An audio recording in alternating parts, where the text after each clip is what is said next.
بسم اللہ الرحمن الرحیم۔ حرمت کے 4 مہینوں میں سے بھی سب سے افضل مہینہ محرم کا ہے۔ حضرت حسن بصری رحمۃ اللہ علیہ کہتے ہیں کہ اللہ نے اس سال کو حرمت والے مہینے سے شروع کیا، یعنی محرم سے شروع کیا، اور سال کا اختتام بھی حرمت والے مہینے یعنی ذوالحجہ سے کیا۔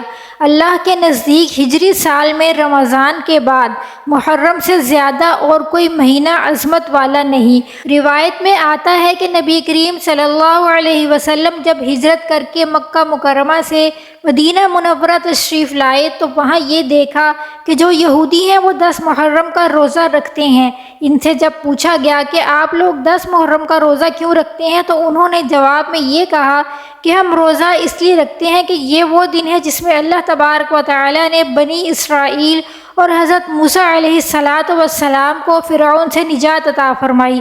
یہ واقعہ قرآن کریم نے بھی جگہ جگہ بیان فرمایا ہے، اور یہودیوں نے کہا کہ چونکہ عاشورہ کے دن 10 محرم کو حضرت موسیٰ علیہ السلام کو اللہ تعالیٰ نے فرعون پر فتح عطا فرمائی اور فرعون کو غرق کیا، اس کی وجہ سے ہم آج کے دن روزہ رکھتے ہیں۔ نبی کریم صلی اللہ علیہ وآلہ وسلم نے سنا تو آپ نے فرمایا کہ ان لوگوں سے زیادہ موسیٰ علیہ السلام کے قریب تو ہم لوگ ہیں۔ ان لوگوں نے یعنی یہودیوں نے موسیٰ علیہ السلام کی تعلیمات کو چھوڑ دیا، لیکن ہم نے ان کی تعلیمات کو زندہ کیا ہے، لہٰذا ہم اس بات کے زیادہ حقدار ہیں کہ اس دن کا روزہ رکھیں۔ چنانچہ نبی کریم صلی اللہ علیہ وسلم نے خود یہ روزہ رکھا، صحابہ کرام کو بھی اس کی تلقین فرمائی، اور پھر یہ فضیلت بھی بیان فرمائی کہ عاشورہ کے دن روزہ رکھنے میں مجھے اللہ کی رحمت سے امید ہے کہ 1 سال پہلے کے گناہ معاف ہو جائیں گے۔ پھر اللہ تبارک و تعالی نے بعد میں عاشورہ کا روزہ فرض کر دیا۔ اس وقت تک رمضان کے روزے فرض نہیں ہوئے تھے، تو اللہ تبارک و تعالی نے عاشورہ کا روزہ مسلمانوں پر فرض قرار دیا۔ چنانچہ رمضان کی فرضیت سے پہلے سارے مسلمان ایک فریضے کے طور پر عاشورہ کے دن کا روزہ رکھا کرتے تھے۔ بعد میں جب رمضان کے روزے فرض کیے گئے تو اس وقت عاشورہ کے روزے کی فرضیت منسوخ ہو گئی، اب وہ فرض نہیں رہا، البتہ اس کی فضیلت آپ نے بیان فرمائی کہ یہ روزہ رکھے تو بڑا ثواب ہے، نہ رکھے تو کوئی گناہ نہیں، لیکن رکھنے میں ثواب بہت زیادہ ہے۔ اب یہ روزہ مستحب ہو گیا۔ چنانچہ احادیث میں آتا ہے کہ جب رمضان کو اللہ تعالیٰ نے فرض کر دیا تو اس کے بعد عاشورہ کا روزہ مستحب قرار دے دیا گیا۔ جس کا دل چاہتا تھا رکھتا تھا، اور جس کا دل نہیں چاہتا تھا نہیں رکھتا تھا۔ اس روزے کی فضیلت اب بھی برقرار ہے، باوجود اس کے کہ اب یہ فرض نہیں ہے۔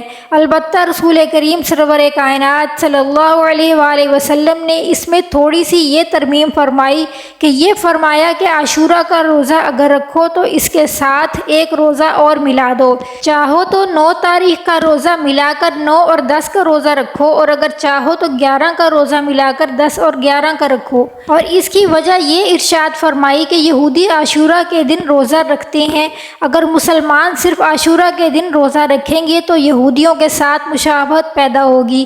اس مشابہت سے بچنے کے لیے یہ تلقین فرمائی کہ یہ یا تو 9 کو ساتھ ملاؤ یا 11 کو ساتھ ملاؤ، دونوں کو ملا کر روزہ رکھو۔ اس بات سے یہ بھی اندازہ کیا جا سکتا ہے کہ نبی کریم صلی اللہ علیہ وآلہ وسلم کو غیر مسلموں کے ساتھ مشابہت کتنی ناگوار تھی، حالانکہ یہ مشابہت کسی بری چیز میں نہیں ہو رہی تھی بلکہ روزہ رکھنے میں ہو رہی تھی، ایک عبادت کے کام میں ہو رہی تھی، لیکن اس مشابہت کو رسول کریم صلی اللہ علیہ وآلہ وسلم نے پسند نہیں فرمایا اور تاکید فرمائی کہ اس مشابہت کو ختم کرو، اس کے ساتھ کوئی روزہ ملا کر رکھو تاکہ ان کے ساتھ مشابہت نہ ہو۔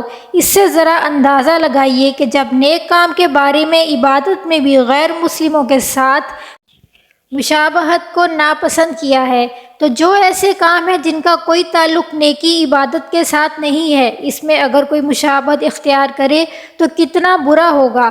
افسوس ہے کہ آج ہم لوگوں نے دین کے اہم حکم کو بہت حد تک فراموش کر دیا ہے۔ اپنے لباس میں، اپنی پوشاک میں، اپنی چال ڈھال میں، اپنے طریقہ کار میں ہم لوگوں نے غیر مسلموں کی شباہت اختیار کر لی ہے۔ اس کا نتیجہ یہ ہے کہ مسلمان اور غیر مسلم کے درمیان پہچان اور فرق کرنا مشکل ہو گیا ہے۔ محرم کے مہینے میں خاص عبادت روزے رکھنے کی ہے، تو اس مہینے میں اللہ کی توفیق سے اگر ممکن ہو تو کثرت سے روزے رکھنا مستحب ہے۔ روزوں کے اعتبار سے رمضان کے بعد سب سے افضل مہینہ محرم ہے۔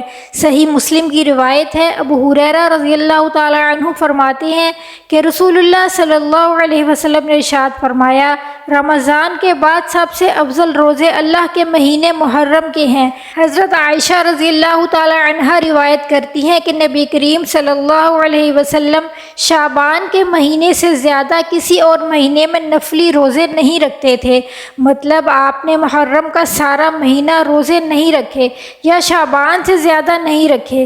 اس طرح صحیح بخاری کی روایت ہے، ابن عباس رضی اللہ تعالی عنہ کہتے ہیں نبی کریم صلی اللہ علیہ وسلم نے رمضان کے سوا کبھی پورا ایک مہینہ روزے نہیں رکھے، اور جن کے لیے بہت مشکل ہے وہ کم از کم 10ویں تاریخ کا روزہ ضرور رکھ لیں۔ یہ بات واضح کرنا اس لیے ضروری ہے کہ اگر کوئی 9 اور 10 کا روزہ نہیں رکھ سکتا، صرف 10 کا رکھ رہا ہے تو اس پر نکیر نہ کی جائے، اس کو برا بلا نہ کہا جائے، یا یہ نہ کہا جائے کہ تم نے غلط کیا ہے یا یہ غلط نہیں، یہ درست نہیں۔ یہ درجے اور مرتبے ہیں۔ تو حرمت والے مہینوں میں خاص طور پر ظلم کی ممانعت ہے۔ اللہ سبحانہ و تعالیٰ نے ان مہینوں میں جان پر ظلم کرنے سے منع فرمایا، لہٰذا ان مہینوں میں خاص طور پر اس چیز کا اہتمام کرنا ضروری ہے، یعنی حرمت والے مہینوں میں خاص طور پر ظلم کی ممانعت ہے۔ اللہ سبحانہ و تعالیٰ نے ان مہینوں میں جان پر ظلم کرنے سے منع فرمایا ہے، لہٰذا باقی مہینوں میں بھی اور ان مہینوں میں خاص طور پر اس چیز کا اہتمام کرنا ضروری ہے، یعنی حرمت والے مہینوں میں ظلم کرنا، کسی بھی انسان پر، کسی جاندار پر، کسی بھی چیز پر کسی کا بھی حق نہ دینا، یہ زیادہ بڑا گناہ ہے بنسبت دوسرے دنوں کے اور دوسرے مہینوں کے۔ تیسرا حکم عاشورہ کے سلسلے میں جو بعض روایات میں آتا ہے وہ یہ ہے کہ رسول کریم صلی اللہ علیہ وسلم نے عاشورہ کے دن اس بات کو برکت کا سبب قرار دیا کہ اس دن اپنے اہل و عیال کے کھانے پینے میں وسعت سے کام لیا جائے۔ ایک حدیث میں یہ الفاظ آتے ہیں کہ اگر کوئی شخص عاشورہ کے دن اپنے عیال یعنی اپنے گھر والوں کے ساتھ کوئی کشادگی اور وسعت کا معاملہ کرتا ہے اور عام دنوں سے کچھ بہتر کھانا ان کے لیے تیار کرتا ہے، عام دنوں سے کچھ زیادہ ان کے لیے فراوانی کرتا ہے، تو اللہ تعالیٰ اس کے لیے برکت پیدا فرماتے ہیں۔ یہ الفاظ ہیں کہ اس کے رزق میں برکت ہوتی ہے۔ حدیث اگرچہ بہت زیادہ مستند نہیں ہے اور سند کے اعتبار سے بہت سے محدثین نے اس کو ضعیف بھی قرار دیا ہے، لیکن بہت سے معزز علماء دین اور محدثین اس کو قابل قبول کہتے ہیں۔ لیکن اس کو ضروری سمجھنا کہ اس کے بغیر محرم نہ ہوا تو یہ اس کا ہرگز مطلب نہیں ہے۔ اگر کوئی شخص ایسا کرے تو انشاءاللہ امید ہے برکت ہوگی، لیکن نہ کرے تو کوئی حرج نہیں۔ رزق میں وسعت اختیار کرنے سے کوئی خاص کھانا مراد نہیں ہے۔ محرم الحرام کے مہینے اور خصوصی طور پر اس کے پہلے 10 دنوں کی حرمت یہ بھی ہے کہ ان دنوں میں لڑائی وغیرہ سے دور رہا جائے۔ اس مہینے میں خاص طور پر لڑائی جھگڑے سے گریز کرنا چاہیے۔ اللہ تعالیٰ اپنی رحمت سے ہمیں اس محرم کے مہینے کے تقدس کو پہچاننے کی بھی توفیق عطا فرمائے، اور اس میں جو صحیح اعمال ہیں وہ کرنے کی توفیق عطا فرمائے، اور برے کاموں سے بچنے کی توفیق عطا فرمائے۔ آمین ثم آمین یا رب العالمین۔